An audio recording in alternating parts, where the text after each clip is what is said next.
The Spec Racer Ford Weekend Warriors have traversed the United States and the world in the first 6 rounds of the season, and at its halfway point we head home to the eastern US to a place where the SRF feels right at home. Lime Rock Park is a quaint racetrack in Connecticut, full of history and colored with rich green foliage from the surrounding forests. Usually Sundays are quiet here, but today the buzzing sound of nearly 60 Spec Racer Fords will light up the silence. It's like throwing a hive of bees into a gallon jug and shaking it up. Loud, wild, and for many, it'll be real bad. For spectators, it'll be real good. But it'll be real fun for the SRF Weekend Warriors. Welcome to SYM TV. My name's Kyle Heyer, joined by Finney and Acuna on this Sunday afternoon matinee here on SYM TV. And of course, as always, the SRF Weekend Warriors is brought to you by 42 Stitches. Whether it's one piece for that special gift or 1,000 to make your organization stand out, 42 Stitches has you covered. Custom embroidery and heat transfer on a wide variety of items, shirts, hats, jackets, even flame retardant applications where safety is a concern. You can check them out at 42stitches.com or shoot me an email to info@42stitches.com. Get your project started. Then that link and email is in the video description below. Vinny, welcome back to Lime Rock Park. This place is a little racetrack, race car blender. And today, 60 Spec Racer Fords. It's going to feel real claustrophobic out there today. Oh, absolutely. It's only going to take a few laps. This thing for the leaders to really hit the back of the field. I think we're still going to be seeing, by the time we're seeing guys going off the turn, we're still going to see guys coming back down the hill. It's absurd to have so many cars at such a little racetrack. And we've done something similar too with some bigger cars, the MX-5. We've had, I think, over 50 of them traverse this little bull ring of a racetrack. And that appeared to be absolute chaos. And I think we could expect to see something similar here today. Well, qualifying is already underway, and Rafael Berbagal is currently the provisional pole sitter. Single car qualifying today, so no draft got to factor in. Rodrigo Duran in second, then Jonathan Madden in third, Maurizio Naselli fourth, Hugh Haycox in fifth. That's your top 5. In just a minute, I want to take a look at the track map here, Finney, because this place is pretty simple, all things considered. And here's a look at the track map. Again, 7 corners around here, running the classic course this afternoon, 1.5 miles. That all starts with the first sector, a double right-hand, 2 apex first corner. You come after a long front straightaway, which leads into your best passing opportunity, but 2 right-handers, and then in the left-hander in turn 3, and then you swing a right onto turn 4, and then up the back straightaway. They call that no-name straight here, Finney, and all the way up to turn number 5. Yeah, absolutely. And then that straightaway is going to lead you through the uphill turn number 5, and that's a really tricky corner for a lot of guys. You're going to be pretty much going airborne over there. They're carrying enough speed, then heading through another right-hand turn 6 near the top of the hill, then back down the hill through turn 7 to get back to the front straightaway to complete a lap at Lime Rock Park. Really, the only left-hand turn is turn number 3, so it's pretty much a reverse oval with a little bit less runoff space. This track has gotten some attention in recent years, some new curbing. It's gotten widened out a little bit. They've also added another chicane. Again, we're running the classic layout with the uphill this week. And what that means for us is that it's going to be really, really fast with the cars that we're going to see fly over these hills. And you see here's Felix Simoes, the winner from last week, as he heads up the hill here. You crest this hill, you mentioned it getting airborne. These cars maybe by themselves might not be getting a whole lot of air, but you're still going to lose a little bit of grip coming up over the top of that, Finian. And in traffic, the slightest slip can turn into a big mess. Yeah, you're going to be a little bit faster. But yeah, these cars definitely, you're going to feel it as a driver. You're going to feel the car lighten up, the lower lighten up, and the car is going to kind of slam back down on the exit and we can, as it come crest over the hill. And that can catch a lot of people off guard. We could see a lot of wrecks, especially in the opening lap with cold tires. We've seen cold tires be a very big deal for this series with multiple incidents in the first few laps. A bit more about this racetrack. It was constructed in 1956. It has a population, at least Lakeville, Connecticut, where this track is based, has a population of 928 people. It is a very small town here. Watkins Glen, for reference, has 1,800 people, and that feels like a small town. 7 turns, about 1.5 miles long, and 2.46 kilometers around here. And I believe that was actually set, or the track distance was originally set by an old Chevrolet running around the racetrack. They used the odometer to set the lap around here. You mentioned Roger Penske, saw the factoid there, won back here in a Fiat back in the 50s. Of course, my name again is Kyle Heyer, joined by Finney DeCuna. If you want to watch live timing and scoring, it's available for you at simtvbroadcasting.com/timing, and that will get you live timing and scoring, the updates in real time, so you won't miss a thing that happens on the racetrack. And let me tell you, we'll miss some things today because 60 cars around here, Finney. The big key to this race is literally just to survive. Yeah, absolutely, and just to keep your fenders clean, which is going to be the very hard thing to do considering you got so many cars on the track. Once these guys get spread out, especially our leaders, they're not away from this at all. Typically, it takes the leaders, about half the race to get back up to some of the back markers in the back part of the field. It's only going to take them a few minutes here, considering how short the track is, and they're going to have to navigate a lot of traffic, and that's going to be the big key here. It's not going to just be your raw pace; it's going to be how you can manage through traffic. Because if you can't do it effectively, you're easily going to get passed by other competitors. All right, so we got a 40-minute race coming up this afternoon, and this is essentially marking the halfway point of the season. And of course, we've got a couple interesting races coming up here on the schedule the next coming weeks. So taking a look, the next race will be at Phillip Island next Sunday. I won't be available for that race, so it'll be probably Finney DeCuna and Eric Mickey once on Sunday next week. Then Mid-Ohio Sports Car Course, that's where I'll be next weekend. And then Tsukuba on the 16th of August. The 23rd will be the Nürburgring, then Watkins Glen Cup, and then Phoenix Road is the last race of the regular season. So a lot of really interesting races coming up. Phillip Island is a drastic difference from Lime Rock Park. That place is going to feel like a superhighway in comparison. Oh, that's nothing compared to the fact that Nürburgring, we said the Nürburgring, it's not the GP course. We're going to the Nordschleife, and that's going to feel like an eternity compared to a lap around Lime Rock Park. And we're actually not going to do, we're going to do more than a few laps as well. I mean, it's going to probably be a 4 or 5 lap race, which is going to probably feel, that long straightaway is going to really feel like forever. So we don't have a whole lot of time with 60 cars in the field. I don't think we should waste any moments here. Let's take a look at the weather before we get rolling. 81 in the air, 100 on the racetrack, a little bit toasty down there. Humidity 82%, cooking out here in Lakeville, whatever town we're in. As we get rolling on, it's one of those two. It's a lake-based town name. That's all I know. Let's roll through the starting lineup here, Finney. Now the front row, Rafael Berbagal in the 23 and Rodrigo Duran in the number 10. That's your front row, first and second. Yeah, Berbagal's been killing it in qualifying, starting up near the front. John Madden going to be starting up in 3rd place in the 8 car. Mauricio Unicelli going to line up in 4th in the 44. In 5th place, Hugh Haycox will roll off on the inside of row 3 in his 34. Fraser Williamson in the 74 starts in 6th. Moving back to 7, we got Austin Winter in the 033. Next to him, Simon Mayer, the first Spec 2 driver, is going to be starting in 8th. In 9th place, Sergio Dorelli in the 86. And Felix Simoes, last week's winner, in the 31 car. He starts 10th. And then we move back, we got Foreign Arabian in the 042, lined up in behind in 11th. Next to him, Jeff Fritscher in 12th. Michael Dobek starts 13th in the 142. Thomas Torp starts 14th in the 78 car. Angus Waddell going to be lined up in the 15th position. Next to him, Ian Haycock's going to line up in 16th and 35. In 17th place, Josh Arnold will roll off in the number 37 car. To his outside, Daniel Sadro in the 51. He starts 18th. Tim Vandermaal going to be lined up in 19th place. Next to him, Jerry McAreevy going to line up in the 67 and 20th. And we'll let the rest of the field roll across the bottom of the screen. Again, it's still a very big field. These guys have been... We need to get a drink of water if we want to do the whole grid. There's 60 cars out here. It's a very busy racetrack. It's a lot of people. And we're going to see, it's going to be at one point, we want to go, when we get closer to the end of the race, just see a constant stream of cars around. There's going to be no gaps in traffic as the field begins to roll off. I tell you, my stream computer's got a 2070 Super and a Ryzen 5 3600X, and I'm gonna say I'm impressed with how it's handling all 60 cars out here right now, although as soon as we hit the green flag, we get some smoke and debris flying. Oh boy, R.I.P. R.I.P. your CPU. Yes. All right, so on the warm-up lap here, 40 minutes, about 42 laps. It's a lot of circuits around here. Turn 1, lap 1. If you're midfield, if you're starting 20th or 30th, what's your plan? Oh, honestly, again, I think it's going to be like the Halo mission, just objective survive. I think for a lot of you guys, especially midfield, the track is so tight. You can see as these guys are pacing on through, they can somewhat comfortably fit 2 wide. You can absolutely not try 3 wide, maybe on the front stretch if you're lucky, or if you're feeling lucky, but it's a really tight racetrack, and a lot of instances will tend to happen with everyone so bunched up together, double file throughout the first lap or 2, so it's going to be a whole lot of being careful and just kind of navigating through it, especially watching out for wrecks if someone comes back from the track. Again, not a lot of track to work with in general. Look at how many cars we've got here today. Still scrolling through the lineup, we're only on 46th place as we come up over the crest of turn number 6. I'm not sure we're going to get the whole grid in there before we hit the green flag. Rodrigo Duran and the 23 of Rafael Berbagal are your pole sitters on the front row. Down to 50th place, Daniel Dick, and then 119 as the field rolls on through. Spec Racer Ford Weekend Warriors brought to you by 42 Stitches Embroidery. Round number 7 of the season. We head to Australia next week at Phillip Island.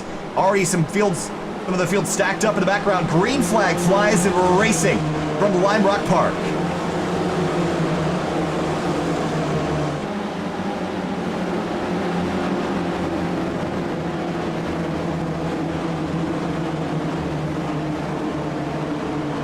So far, so good as the rest of the field's heading to the back half of the course already. Oh, a mistake from the 23, going to send him out wide. It's going to be Madden that takes the lead. Jonathan Madden, the number 8 car, free and clear of the drivers behind him, and that's so important to get out front right now. We haven't seen a single car have it off just yet, at least not that one that we've caught, as we head up the uphill for the first time. You see most of the field pretty much single file, which is the best way to head through this corner. You can see maybe a few guys double wide in the back, but again, got to be very careful navigating through our cold tires, being completely floored through, otherwise it's a recipe for disaster. Look from up above. We got about half the racetrack covered already as we complete our first lap. And it's going to be Jonathan Madden out up front, Rodrigo Duran in behind, Fraser Williamson. How about this battle? 74 crossover to the right side of Maurizio Naselli, and Hugh Haycock's in the 34 all the way to the inside lane in the braking zone. Body slam the 74 in the middle. Yeah, and Austin Winter almost got pushed off the track. He actually is going to go flying off the track, but you can see it's a long way off the grass and back onto the asphalt. And he's going to lose a ton of positions. Yeah, he's already 22nd. He's not even back on the racetrack yet. This rejoin is going to get really interesting as he blends back into traffic all the way back to 27th as he blends back in. He's going to drop even farther down than that, so that's a disastrous incident for the 33. There was just too many cars trying to fit in too small of a spot. Here's Adrian Jimenez Vargas in the 65 car. He's got Jerry McAreevy behind him and Greg Stefani, who was our Spec 2 points leader and the winner from last week. Simon Mayer, we noted him. He started way up through the order in 7th place. Great qualifying up for the 308. And he's looking to try to take that lead back from Greg Stefani as he was leading in the point standings earlier in the season. So he's trying to show his pace here running inside the top 10. Ian Haycock's had a big slip up at the exit of turn 7 down into turn 1. He's having a look at the inside of Angus Waddell in the 27, who had a pretty good race last week. There's a lot of cars stacked up on the front straight here. There's Bobby West in the 89, Chris Murakami. And the 5 of Adam Bradshaw in the middle of that 3-wide moment for a second. There's the 007 of Antonio Reyes behind him. And battles all throughout the field. And this is what it's going to be like the whole day. And people are going to go back and watch and say, how come you didn't get my battle? Well, there's a whole lot of them going on right now. Yeah, it really is. It's tough to keep track of because all these guys, especially down the front straight, are going to be making their moves. That's your best passing opportunity around the entire track, heading down towards turn 1, a heavy braking zone. And you get a lot of draft to work with as well. Speaking of which, Duran in the 10, he's caught up to John Madden in second, from second place to first. He's trying to make a move on Madden down the front straight. We'll see if he makes a move. And lap traffic is going to be a huge discussion later. Here comes Duran up the inside, and Madden's not going to fight it too much. Maybe going to try to carry momentum on the outside lane, and he will for a moment, but Duran can stay tucked up. If you can carry momentum on that driver's left lane, and you can hang on till turn 3, you're going to keep the lead because that left-hander will prevent you from losing that spot.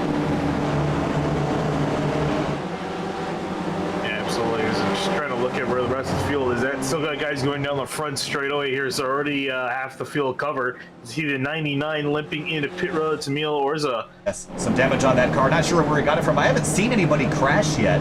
And the one driver that we don't have listed on the timing and scoring is Palacios in the 53 and 60th. And I didn't even remember seeing that car take the green flag, so he might have not even started the race.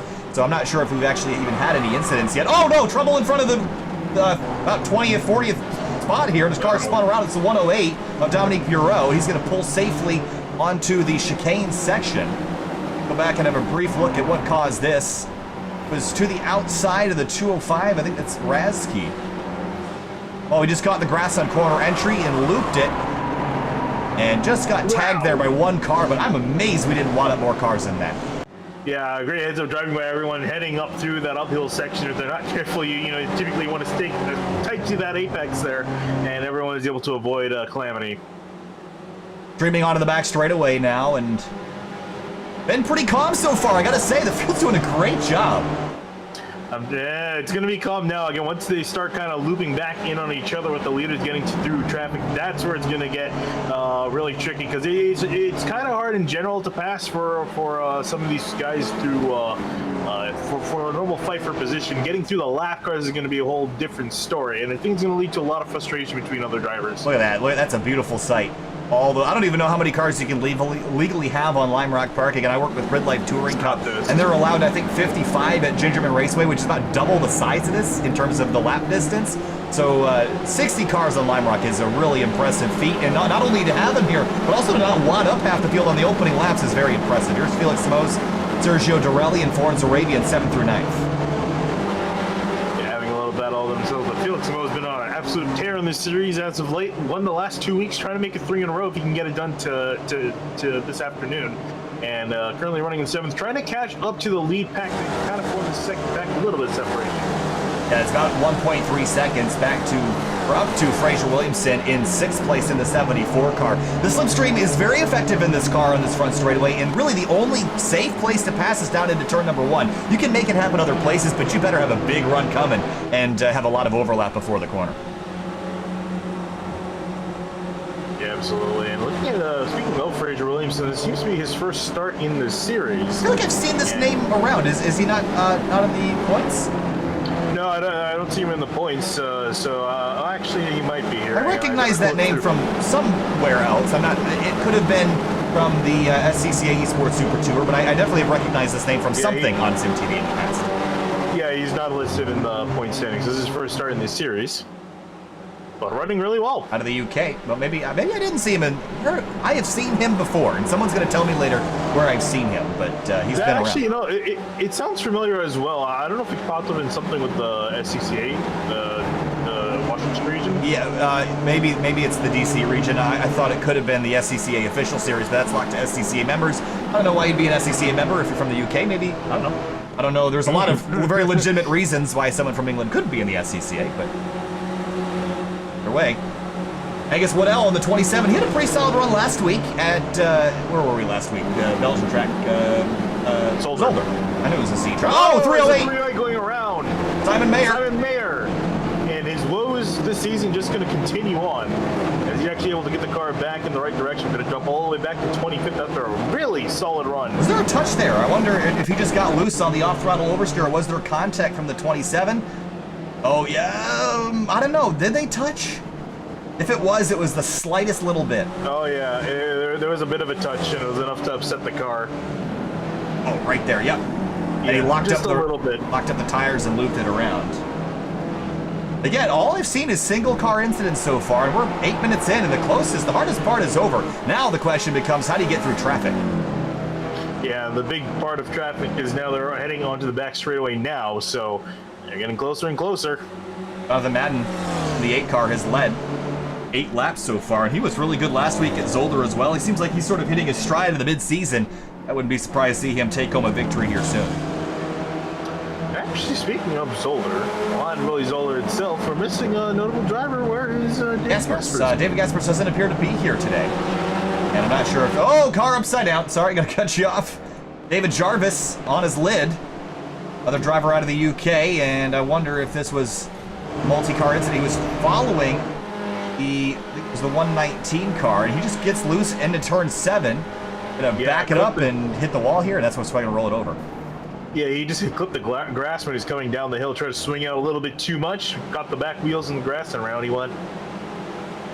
Josh Arnold in the 37, he's got a busy 65 of Adrian Vargas behind him, and right in front of him, Ian Haycock's in the 35. Battle down the front straight. Here's the 37, stepping out of line on Haycock's.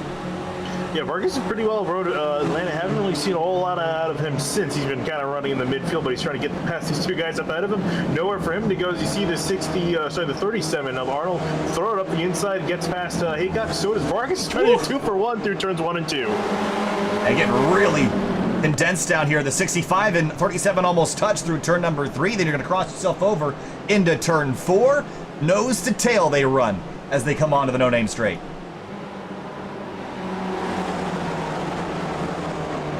Dealing with some lap traffic, the yellow and red car there. That's Arthur Grant trying to just let all the guys on by, which is a tough thing to do because he's got to let on a lot of drivers on by. Gary McAreevy in the back row just gave up a spot to Gorka Iterat in the 41, and Gorka has made up a couple spots after starting in 27th. I say a couple, he's made up quite a few. Carlos Hurtado in the 666 has had an issue at the top of the hill. This is over in turn 6. And he's hit the wall pretty hard. I'm curious what caused this incident. And all by himself. Oh, the 304, I think, turned around, and that's what got him off track, and then nosed himself into the barrier. Yeah, that car looks pretty damaged. Let's see if he can limp that thing back to pit road. He's trying. And there you can finally see a gap to turn onto pit road. Another driver here that kind of crept in here is Steve Ray, the number 11. He hadn't raced the last couple weeks, was joining us here in the booth. He started in 23rd. He's been sort of there all day. Another driver I saw towards the rear of the field is Murphy Nichols in the 328. We've seen him a bunch in the DC region SCCA races that have happened last couple Friday nights, and 44th to 34th for him, so plus 10. It's going to be a lot of fun to start towards the back and claw your way forward, Finian, when you're passing this many cars. I feel like it's a lot more fun than running up in front. Yeah, absolutely. We've seen time and time again on our channel in different series drivers just starting in the back just to have a little bit more fun during the race, just climb their way up forward through the field. And race leader Jonathan Madden continues to hold the top spot. Ian Haycox has had a bit of a loop down in turn 1. They'll get back rolling. As you were saying earlier, just a lot of single car incidents at the moment with guys just getting loose or 1 or 2 drivers getting into each other. Riding on board with Felix Samoas as they climb up the hill. You hear the revs climb a little bit as the weight comes off the rear end of the car. Tucking in behind, and the curbs here also are, they reprofiled them and made them pretty smooth. The problem is that they're really tall, so in the past you would have used a lot of curb in turn 6 and 7. Here, I'm not sure you want to climb them up a whole lot because it'll jack that car up in the air. Here comes Samoas up the inside of Arabian for 7. Yeah, absolutely, and you can see Samoa's going to get a pretty decent run. Arabian going to back off, give him the spot. But yeah, these curbs are definitely not ones to mess with, especially the ones in 6 and 7 as you were talking about. I was doing an F3 sprint race here a few weeks ago. I, just because I'm so used to driving the old part of the old version of this track, I just, went on the curbs like I normally did. I launched the car in the air, went flying up and over, so definitely don't want to do that. As you see Josh Arnold, he's starting to lose some spots. Yeah, he had an issue down in turns 1 and 2, I believe, so he's going to drop down. Maurizio Naselli in the 44 with Gaspers gone this week. His focus is just to go forward. And again, his points position is pretty solid, and I think as long as he keeps doing what he's doing, he's in a pretty good spot to take away the championship from Gaspers, who in the past has been the de facto winner of these races, but Naselli, so far, to me, seems like the championship winner already. Yeah, absolutely, and there's really one key reason of that. You look at the points difference between Naselli and Gaspers, 33 points between them. Of those 33 points, Naselli has 27 bonus points. And it's really interesting because they're very similar as far as finishes are concerned. Steven Elson heading into the pits as well as a few others. Yeah, Steve Ray coming on down. We're about 15 minutes into this race, so I would expect scheduled stops to start soon. But I see a bunch of incidents heading through turn 6. Ryan Bell seems to be one of them, and there's another slow car as well. That's down in turn 1. Ryan Bell in the 540 is one of the ones that you picked up. Let's go back and see. Oh, it's the 108 car, Dominique Bureau, that was already off the 540. Sort of runs off the end of the track, finds himself in the barrier. I think it was the 108 that you were seeing, Dominique Bureau, who'd already spun out earlier in the race and has had a troubled day so far. Again, this is another racetrack with the speed differential from the straightaways to the corners. You're really throwing this car around a lot here and doing a lot of transitions, and that'll upset the off-throttle oversteer in this car, and you have to be able to balance to be able to hang on to this machine here. Again, these cars in this track go hand in hand together. SCCA and the Spec Racer Ford and Lime Rock Park are like peas in a pod, but it doesn't mean it's easy. It's still a difficult combination. It really is. I would say it's an easy one of those combinations. It's easy to drive. It's hard to be fast. Well, who's fast right now? It's Jonathan Madden as he heads up the hill. He's got about 0.3 of a second on Rodrigo Duran. Rafael Berbagal, Maurice Inicelli, Hugh Haycock's their top 5. Fraser Williamson back in 6th, and then it's 2 seconds back to Felix Simoes in 7th. Yeah, he's been trying to bring that gap down to the guys up ahead. Hasn't really been able to bring that back down. Hugh Haycock's with a really good run. I think this is the highest run he's had all season, if I'm not mistaken. Started exactly where he's running, so he hasn't been able to go anywhere with it, but he is still part of the lead pack as Madden leads him down into turn number 1. Here's Dan Sadro in the number 51 cart, and this is battle for 15th. This outside's got Gorka Tarat in the 41. He's free and clear of him. And here's Jerry McAreevy in the 67, who started back in 20th, and he's climbing his way forward. Here's Greg Stefani, 22nd to 18th so far for him.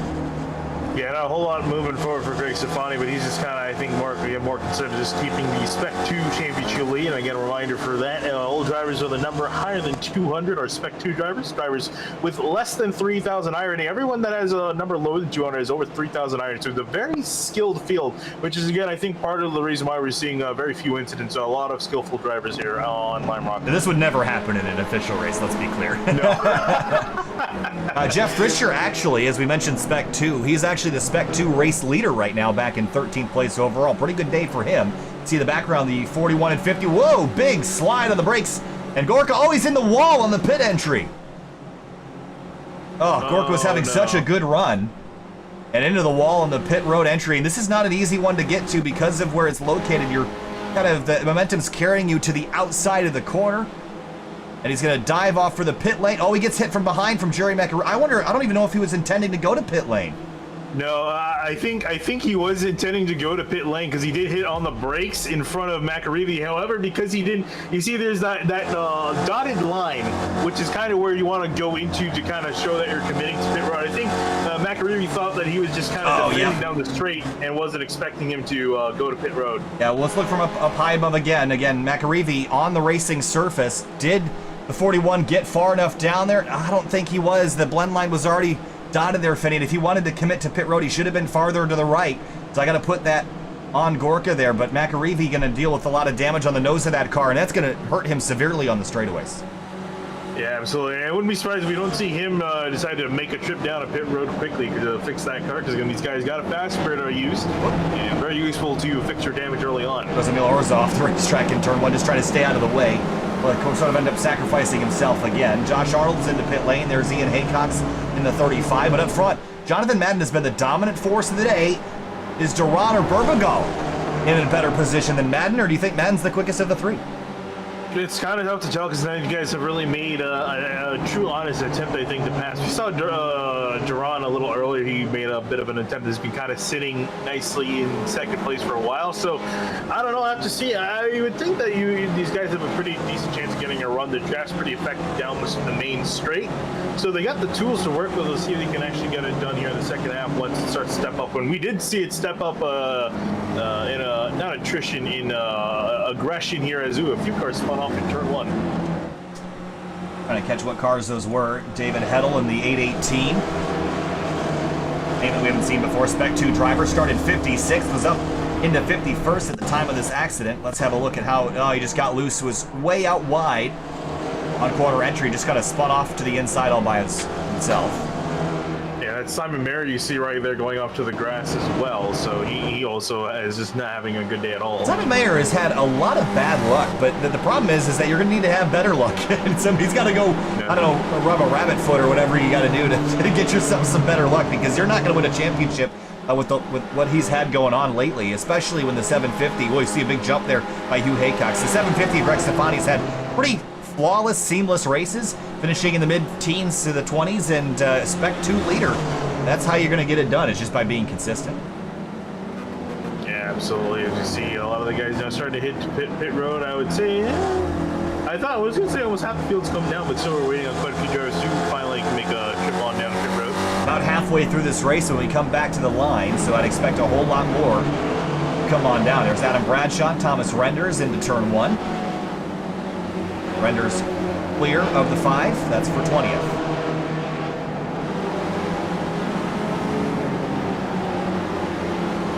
Kenneth Batley in the 222. He's looped it around in turn 2.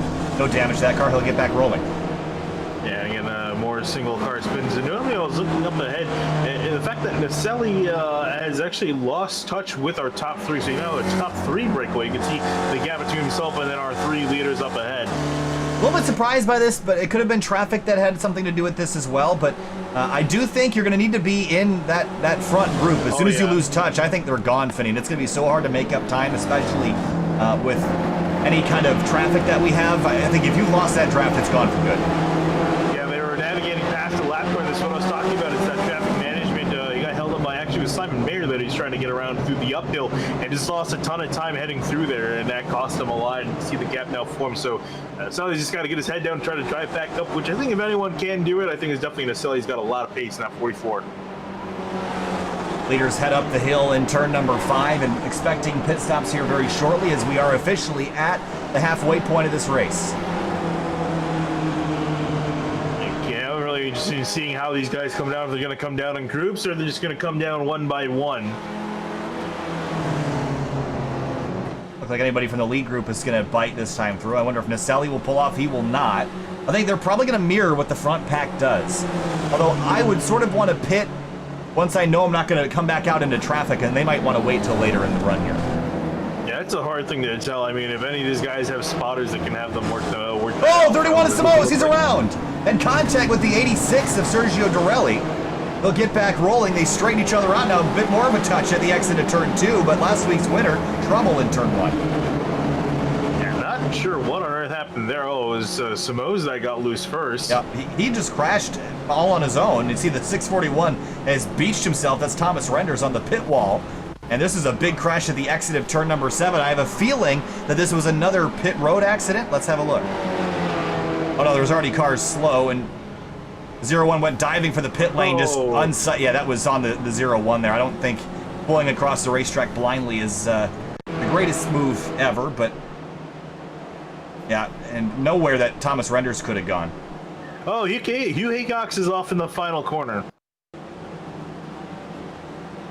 Oh yeah, that's big damage to the 34. He's been there a while. He's trying to get that thing looped. He's been trying to get that thing looped down around for a while. That car is absolutely destroyed. Looks like from the Cars movie. Don't take me out, coach. I can still race. Oh man. Someone's got to look that up because it's the same navy blue color too. Let's see what happened to the 34. He was defending from the 70. Oh man. So this started up in turn 6. He just got on the grass right there, and he's going to try to track it on. You see him struggling to get that car under control. The 244 also got a piece of that, and he slammed the wall. Also notably, Simon Mayer is done for the day. 244, trying to see who was driving that car. Was all caught up in that incident. 244? Yeah, I don't know if that's even a number. Maybe I read the number wrong. Jeff Cantor, back in 51st. Well, his day was already not having a great day. The 01 that pulled across the nose earlier was Chris Murakami in the 01. Bit of a stack up at the exit in turn 2. The 35 being Haycock, so you got everybody stacked up there for a minute. Yeah, this is what we're talking about here. He's got a lot of these guys in the thick of traffic trying to work past one another. With 17 minutes to go, really busy out there. The race leaders have not yet come on down to pit lane. The top 16 or 17 cars still have yet to come. Yeah, we actually see Rafael Berbagal. He actually surrendered in 3rd place. He's come down into the pits. Currently all the way back in 19th position, so we'll see here if that's going to pay off for him. If he's trying to, avoid getting into some lap traffic. I don't know if that worked. He's buried in traffic right now. I don't know if there's any. We look from high above. I don't know if there's anywhere on the racetrack you could go and not be stuck in traffic. Yeah, I think his concern might be being stuck behind slower traffic, which is a lot of guys back in 40th and 50th, and rather just be in with guys in the top 20, top 15. Breeze into So Naselli. we'll see that's going to play out. Yeah, as Naselli and Williamson in behind, you can see them both coming in for their stuff. Williamson had a backup, just overshot a stall. Austin Winter has also come on down. Remember his race, he started up inside the top 10. Immediately got shoved off the racetrack and lost a bunch of spots. Naselli's off. He gained a little bit of time there on Williamson, and Naselli will blend back into traffic here. See if he can get out ahead. There's the 299 of Tom Bradwell. He's 13th. But Naselli didn't even drop out of the top 15 with that pit stop maneuver. We'll see if Jonathan Madden can do the same. It's like he might stay out another lap or two. Yeah, actually, so you're pretty much correct with your assessment of it. Bourbon actually got hurt quite a bit behind Williamson and Naselli, so that move did not pay off for him. Also, just a quick shout out too. You see Tom Bradwell, he actually has our logo on the back. Oh, does he really? Yeah. It's gonna be kind of tough to get an angle of it, but maybe if you get off the nose of the guy in behind him. I think it's Rasky in the 205. Wrapped up there, buddy. Let's see it. Well, we have a chance to get a draft here down this straightaway. Let's get there. Oh, he missed the gear. Oh, no. I want to see this. Just because on the rear? He's like, yeah, on the rear, right behind the light on the panel. Oh, right there. Yeah, there you go. Nice. That's cool. Thanks, Tom. Again, with 60 people in this field, we don't know everybody in here personally, so it's always kind of a little Easter egg to see the SYM TV logo bouncing around. Greg Stefani, how about a 7th place run? He still needs to make a pit stop, though, but he's got Jeff Frischer in behind him, and he actually ran him down and passed him, and now he is the official Spec 2 race leader.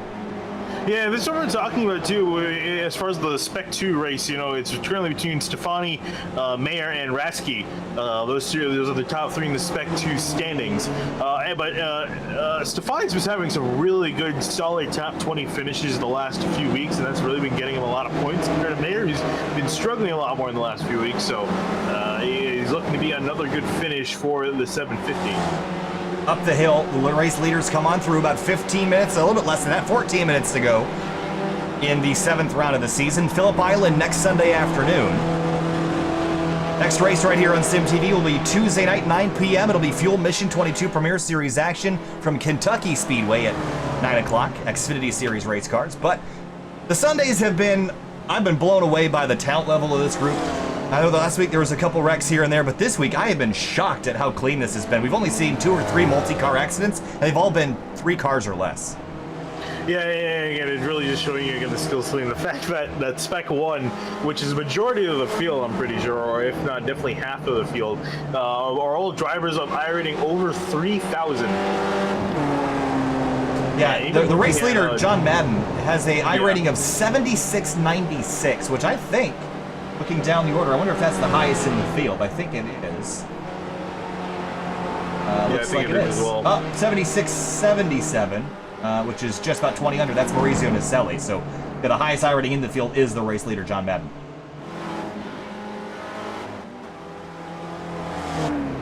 Greg Stefani still needs to make a pit stop, but he is flying and building a bunch of ground on Jeff Frischer in Spec 2.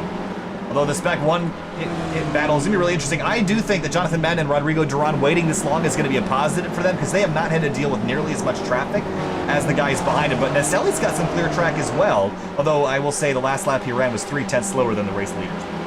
Yeah, I'm looking at the gap between Naselli and between Madden and Duran, and so it takes about 29-30 seconds down on pit road. Naselli's sitting 32.7 seconds behind the leader, so it's looking like Madden should cycle out to be our leader here with a second or 2 of change. Well, here's a bit of a 3-way battle. There's Tom Gradwell, the 74, Fraser Williamson, and Rafael Burbigal 3 wide down towards turn number 1. The 299, and Gradwell's going to back out. Burbigal and Williamson going to have a little bit of a side-by-side touch through 1 and 2. Yeah, got to be really careful through this, and Williamson going to have to yield at the moment. Burbigal up ahead. Ooh, Williamson Burwell trying to cut Williamson off, who's going to just stick his nose to the outside into turn 4, going to try to do a crossover onto No Name Strike. He's going to have a great run here at the exit of the corner, and he'll drag race at turn 5, and now he'll have driver's right for the rest of the lap. So being on the right is a massive advantage, and he's through and clear. Move the 74 up to 13th. Here comes Burwell back on the right side. He timed it great, but it's not enough of a run. He's going to tuck back in behind to make sure they don't lose too much time to the guys up ahead. Leaders on pit lane, or at least Jonathan Madden has come on down. And looks like he is already off, leaving the pit lane. And where's Maurizio Naselli? He's still coming down the front straight, so Madden will retain his lead by a couple seconds. Yeah, to be expected for that, but now Naselli can maybe try to chase down Madden. We'll have to see. It's not out of the realm of possibility, but even then, Naselli looking at a really solid finish nonetheless. Oh, Fraser Williamson's gone around the 74. I wonder if there was a touch there. We saw him side by side with Burbagal. It's down into turn 1. Slow car in front of you, trying to go around the outside. It's the 272. Oh, there was a touch from the 272. That car, Darren Kuhn. And does he come up off the apex here? Just drifts out a little bit. I don't think Williamson gave him a ton of room, but it was certainly enough, and kind of still got knocked off course there. So Williamson going to have a little bit of damage to deal with. He's back to 21st. Rodrigo Duran onto pit lane, and Jonathan Madden has already gone by. And Duran's on pit lane for an extended period of time. That was 36 seconds. That was not the pit stop he needed. No, he's going to lose a ton of time. Was Burbagal around the outside. Yeah, I'm trying to think of why he spent 17 seconds down on the pits. Maybe to fix some damage. I think he had damage to his car. Could have overfueled as well, but we're taking tires accidentally. That's a possibility. Less than 10 minutes to go. Dan Sadro is the race leader as it stands. He has not yet made a pit stop. Juan C. Lin in the 30 car has also not hit pit lane. He started 47th, running 3rd right now. If only we had full course cautions. Yeah, I'd be hoping that it's going to kind of put him in that position. Same thing with Bobby West, who started in 32nd up to 7th place in the 89 cars, also get to make a pit stop.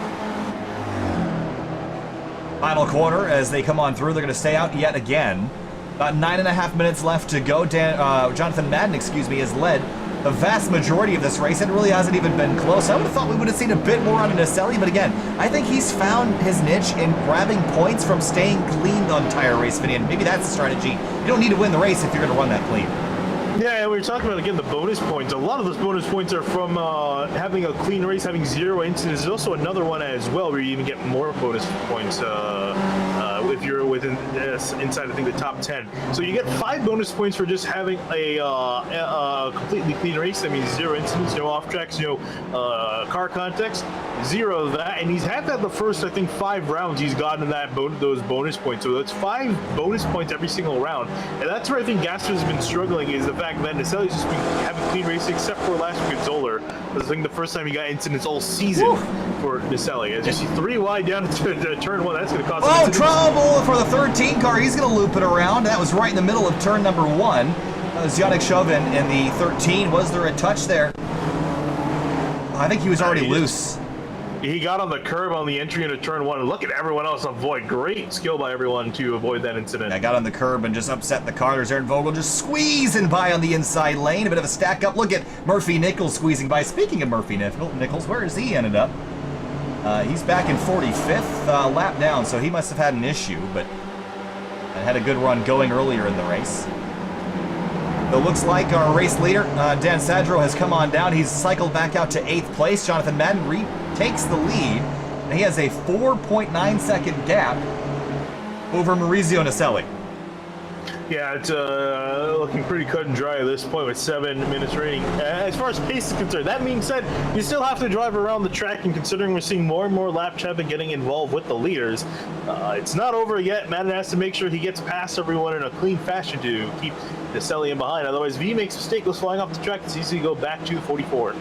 Someone was asking if it's been a clean race for Naselli so far. I have to assume so. I haven't seen him off track. There's not a dent on that car, not even a speck of dirt on it. But we don't know that information, and it's not possible for us to know how many incidents each driver has until post-race. So I don't know where Maurizio Naselli is incidents-wise, but I'd take a guess that he had made it through the first 5 rounds without going a single off track. I would make a guess that today he's been able to do that. And Lime Rock Park isn't that difficult of a place to stay on track either. The only corner that's really inviting is the exit at turn 7, and now with the way the curbing is configured, if you go wide in 7, you're probably going to crash. So I think Naselli is our best guess is that he's got 0x so far. Yeah, like I said, again, the first 5 rounds he managed to have a completely clean race. I would think this would probably be the easiest one to have a clean race at. Again, in a bar, you not have any car contact with other drivers. But yeah, we'll update that as soon as the checker flag flies. We get updated on the incidents for all the other drivers. Tim van der Molen in the 20 car has Adrian Vargas right behind him, and Greg Stefani, the Spec 2 race leader, in 12, as they work their way through turn number 7 with 6 minutes to go.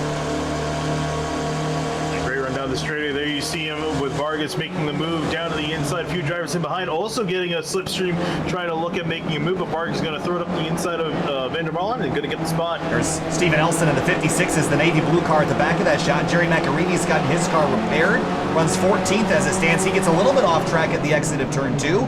Steven Elson. Whoa, Stefani, sideways. Ooh, he's going to lose it. Going to lock it up. Can he stay out of the way? He does a great job getting off track. He's going to drop a few spots. Notably, though, look who got by. Jeff Rischer with 5.5 minutes to go. Snuck on by. He's now the Spec 2 race leader. That's going to sting just a little bit for Stefani. Big mistake that's going to cost him. It didn't cost him too many positions on the track, but he, as you said, lost the lead of the Spec 2 race. So he's going to try to chase Frischer down with only a few minutes remaining. Yeah, he's a long ways back. He's about 5 seconds back from Frischer. I don't know if he's going to be able to run him down, but he's going to have to go. 5 minutes to go. It's about, I don't know, 6 laps worth of racing. And Jonathan Madden continues to extend his lead on Maurice Naselli, but look up ahead. It is a whole bunch of traffic he's got to get through. 1, 2, 3, 4, 5 cars up the road. But no pressure, really.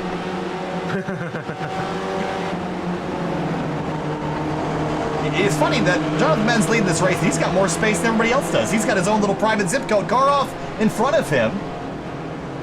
Catch what car that was. That is Murphy Nichols in the 328. Got some pretty severe damage on that car as well. I wonder if this is just a slip up. Yeah, again, exit of turn 6, already sort of offline, and then let the 119 on by the inside and just got off track, and Armco hit for the 328 SBS racing car.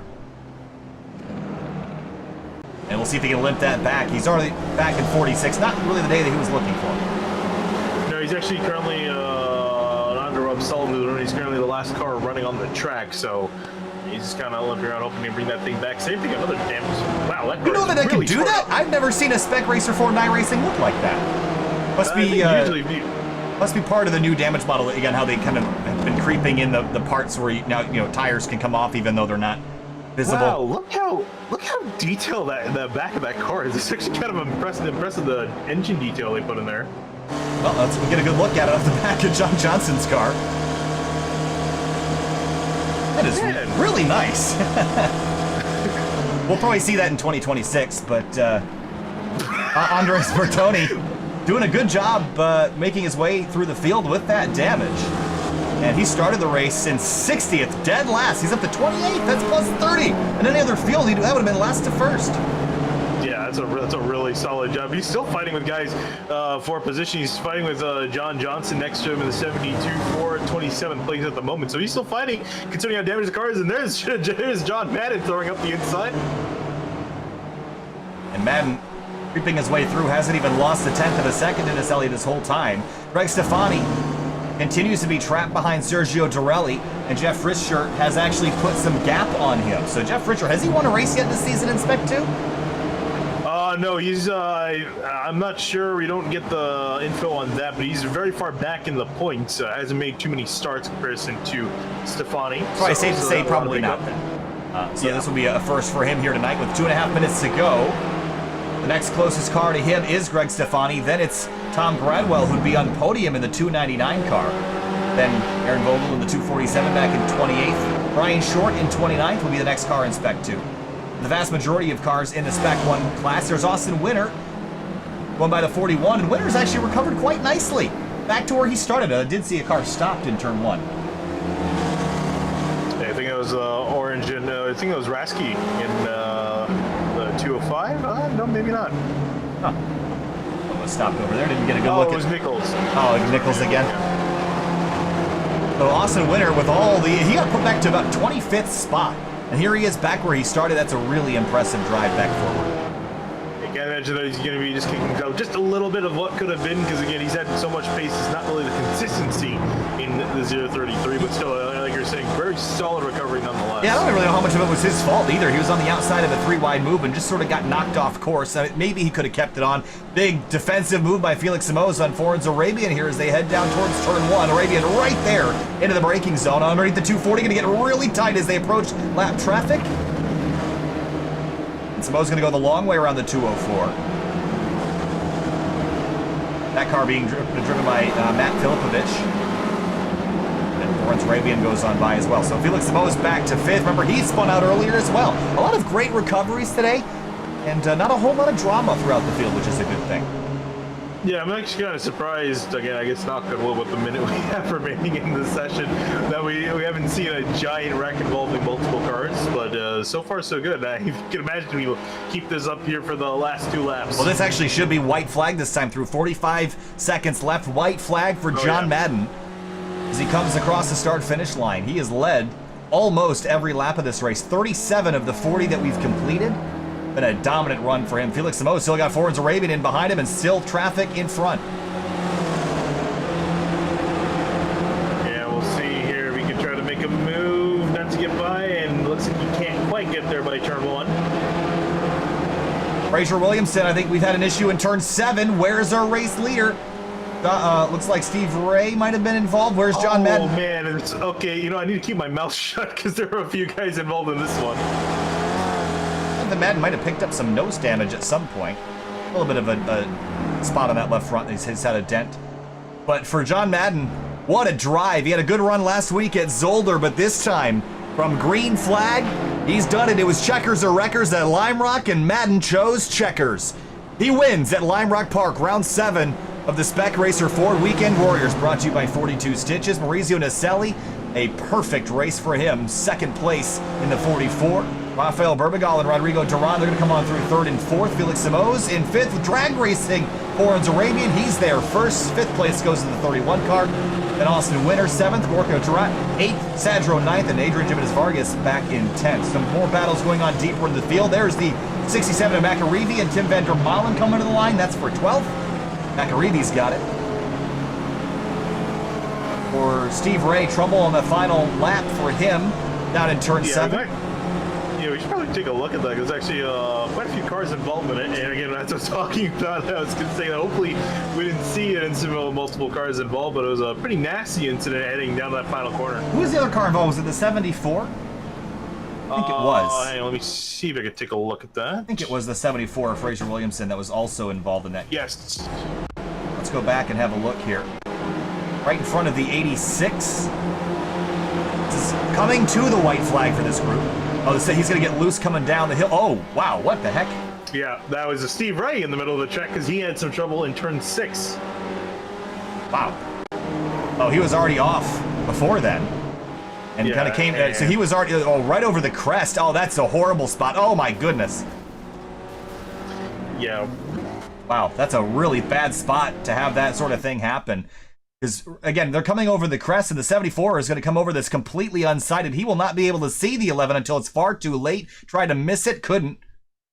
And also tag up the 86 and get him involved in it. So that's a really unfortunate collision there at the end for Williamson, who had such a good run going. But disappointing end for him as well as for the 11 of Steve Ray. But here's a look at your race results. Top of the order, Jonathan Madden out of New England, Maurizio Naselli in 2nd, Rafael Berbigal in 3rd, Rodrigo Duran 4th, Felix Simoes in 5th. All your normal players with the exception of David Gaspers, who didn't make it here today. Austin Winter rebounded for 7th. Daniel Sadro ended up 9th. Adrian Jimenez Vargas in 10th. Finium. Yeah, great run by a lot of the guys in this top tier. And as you were saying earlier, a lot of great recovery drives as well. I think those guys can really pat themselves on the back for getting back up the year, especially Austin Winter. That was a fantastic recovery to even break inside the top 10. Look at the diversity also in location. Indiana, Hispano-America, Canada, Germany. There's drivers from all over the world in this race, and they had a good one here as they all are competing in their... I want to take a look away from the results here and get a look at the mess at happening on the backside of the track. They do this at the end of every race. Yeah, this is all planned that every single race they just go absolutely ballistic on one of the straightaways. Well, it's something. The Spec 2 race winner ended up being Jeff Richter in 14th overall. And we'll let the rest of those results come on down here. So let's go back down to page 3. Jeff Jacobson in the 27th place position in his 240. Kenneth Batley the 222. And not a lot of accidents here today, Finn. I'm pretty impressed with what we saw. Yeah, some really clean racing. I was expecting this to be a lot more. You and me both thought this is going to be a lot more chaotic, but again, just really showing the talent level of a lot of the drivers in this field. And 60th place, Palacios in the 53 didn't get rolling in this one. Either he didn't get rolling or only did one lap, 41 laps down at the end of this thing. We'll be back in just a minute for interviews with our race winners. Stay put.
Welcome back live to SYM TV and the Spec Racer Ford Weekend Warriors, round number 7 of 2020, and we're here now with Jonathan Madden, race winner in the number 8. It seemed easy out there today, John, almost too easy. You led, let's see, 38 laps out of the 42 that we completed. How was it out there? It looked real busy at times, but surprisingly little carnage, and you just went out there and besides a little mark on the front left of that car, came on through and pretty much dominated that one. Take us through your day. Yeah, it was. It was. Yeah, it wasn't too exciting from the front. You know, lap traffic and stuff is always an issue, but everybody was great for the most part.